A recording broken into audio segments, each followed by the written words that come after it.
aqui no programa. Professor, esses números aí que são bem parecidos com os divulgados pelo IPEC, mas que trazem, se a gente comparar com a última pesquisa, uma rejeição ainda maior ao presidente. Isso é, de fato, o retrato do momento, professor?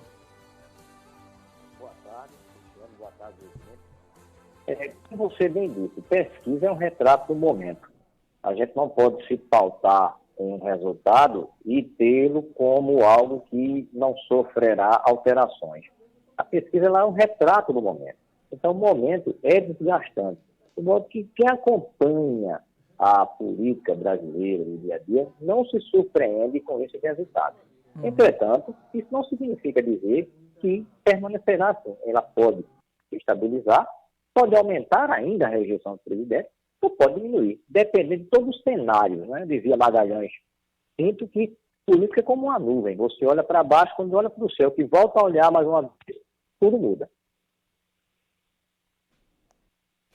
Professor, os dados não mostram, se a gente levar em consideração não só essa questão do percentual de voto, mas se a gente falar, por exemplo, de rejeição e falar da desaprovação ao governo, a gente mostra que houve ainda um aumento nessa desaprovação, chegando a 62,5%.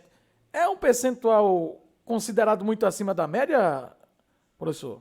É aí onde está o grande problema. Qualquer candidatura, e no caso aqui não se está questionando em tese a candidatura, porque ninguém é candidato até as convenções partidárias, né? São pré-candidatos. Mas qualquer candidatura que apresenta com alto índice de rejeição, em tese, é quem tem mais dificuldade de crescer. Por quê? Porque você tem, dentro de um questionário que é apresentado ao entrevistado, a seguinte indagação: se as eleições fossem hoje, em quem você votaria? E depois pergunta se fosse hoje, em quem você não votaria.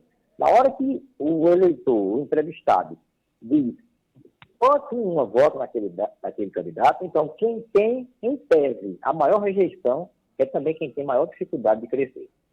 A aceitação. A gente observa os apoiadores do presidente, principalmente aqueles que são mais rigorosos, né? Afirma que isso aí não quer dizer nada, essas pesquisas são todas manipuladas, sempre fazem questão de desqualificar, e aí, independente do instituto, quem é bolsonarista de verdade e vê números como esse, tendem a dizer que isso aí é coisa montada e que não condiz com a realidade. Até que ponto esses números eles confirmam essa rejeição?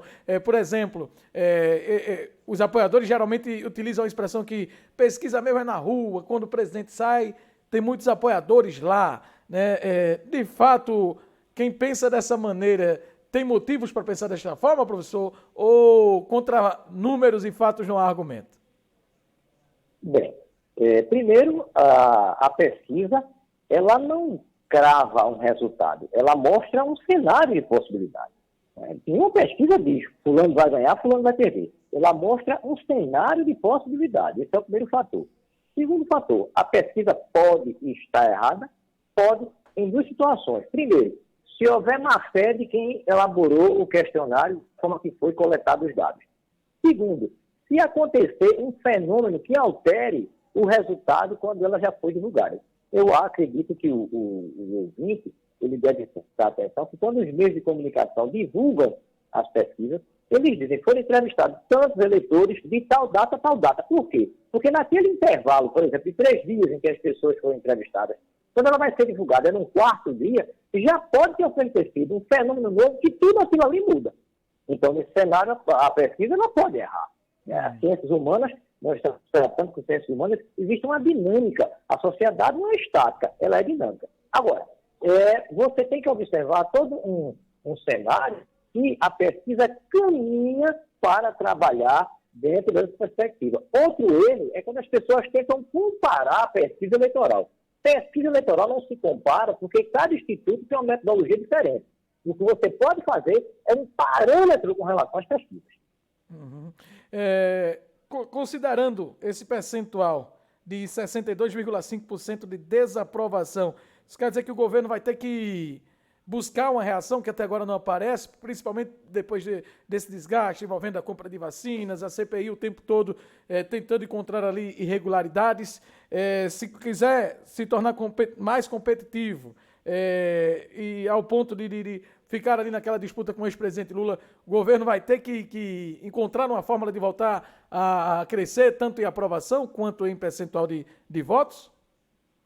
Primeiro, nunca é bom a gente desconsiderar quem tem o poder de decisão. O presidente, ele é presidente da República. Então, ele é um candidato competitivo com muita força.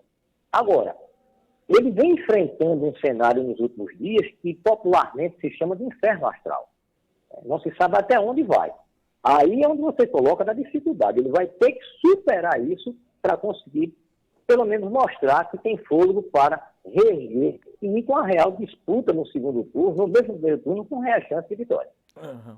Ô, professor Eli, a gente viu recentemente o governador lá do Rio Grande do Sul, Eduardo Leite, né? Esse professor Eduardo Leite, fazendo declaração de que era homossexual e tal, e depois disse que é um dos nomes do PSDB que pode disputar aí a eleição presidencial. Ele teria potencial para a competitividade? Essa pesquisa também mostra que a polarização está consolidada ou a terceira via ainda pode aparecer com força? Não é que exista uma consolidação, mas já que você tocou no PSDB, Leonel Brizola dizia que o PSDB era um partido com a cara de São Paulo.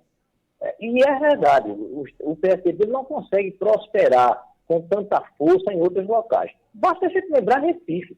Na eleição passada, o ano passado para prefeito, a cidade de Recife não tinha um candidato a vereador pelo PSDB, ou seja, um partido que teve a presidência da República por 2 vezes consecutivas, não consegue formar uma chapa para vereador na cidade de Recife. Então, Brizola tinha razão quando dizia que o PSDB era a cara de São Paulo.